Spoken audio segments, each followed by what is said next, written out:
అదే RTV app వార్తల్ని క్షణాల్లో చదివే అవకాశం ఉంటుంది. ఒక న్యూస్ పేపర్, ఒక టెలివిజన్ ఛానల్ మీ చేతుల్లో ఎప్పుడూ ఉంటాయి.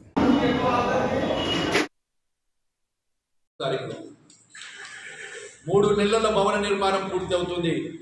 ఇందుకు కావాల్సిన శామయానాలంట, వంట సామాగ్రి అంట, సొంత నిధులతో వారవా ఏం చెప్పినావు నువ్వు? వంట సామాన్లు ఇప్పిస్తాడు, శామ్యాన్ని ఇప్పించేస్తాడు. శాదిఖానకు శామ్యాన తెంపనింటారా? శాదిఖాన కట్టించినాక శామ్యాన తెంపనింటారు నీకు?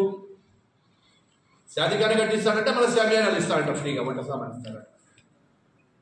నీ పత్రికే సాక్షి. ఏమి లోఫర్ రాజకీయాలు చేసేది నువ్వు, లుచ్చా రాజకీయాలు చేసేది నువ్వు. ఈడేదో మాట్లాడితేనే ఊరుకుంటున్నారు అనుకుంటున్నావు. సాక్ష్యాలు రా, దీని మీద మనం ఎక్కడ ఏం లేవు కదా, కోర్టుల్లో కేసులు లేవు, ఏ దాంట్లో ఏం లేవు. ఈడ మోకాలెత్తుతో 3 అడుగులు ఎంతో లేపలేదే. అక్కడ మర్కజ్ మసీదు వాళ్ళకదే, ఎవరికి పడితే వాళ్ళకి వేసుకోండి, వేపించు, సంతోషం. ఎవరికి ఎక్కడ ఎలాంటి ఈ ఇబ్బంది లేదు. వారికి కూడా ఒక రికార్డు ఇవ్వండి. రేపు ఒక రికార్డు ఇస్తే వాళ్ళు కూడా ఆ రికార్డు పెట్టుకుంటారు, ఆ రికార్డులో పనిచేస్తారు. ఇష్టానుసారంగా నువ్వు మాట్లాడితే జరుగుతుంది అనుకుంటున్నావు. ఏదేమైనా త్వరలో జరిగే ఎన్నికలలో ప్రజలు అన్నీ ఆలోచిస్తారు, ఆలోచించే చేస్తారని చెప్పి తెలియజేస్తా ఉన్నాను.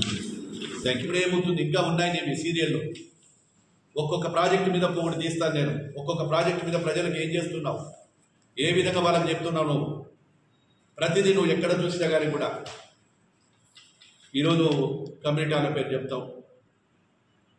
ఖచ్చితంగా నువ్వు ప్రజలకు, మైనార్టీ సోదరులకు అందరికీ క్షమాపణ చెప్పాలి.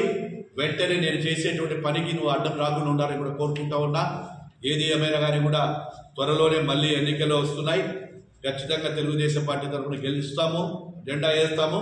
బ్రహ్మాండంగా అనుకున్న దానికంటే కూడా ఆ సాధికారం చేసి ప్రజలకు అంకితం చేస్తాను. నేను ప్రభుత్వంలో అనుభవం వచ్చినా లేకపోయినా, ఏదే డబ్బులు ఉన్నా లేకపోయినా, నేను మాట ఇచ్చిన ప్రకారం దాని సొంత నిధులతోనే కంప్లీట్ చేస్తాను.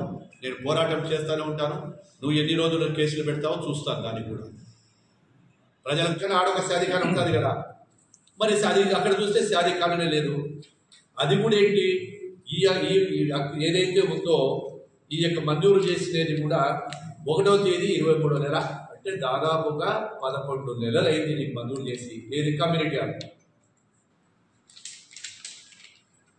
ఛాలెంజ్. నీ పేపర్, మీ గవర్నమెంట్ పేపర్లు ఇవన్నీ అక్కడ తీసుకొచ్చి పెట్టి అక్కడి నుంచి మొదలు పెట్టకుండా దాన్ని డ్రాగా చేసి ఎన్నికల ముందు వస్తే హడావుడిగా ఏం చెప్పినావు వారే ఇప్పుడు చెప్తాడు ఉన్నాడు. ఇక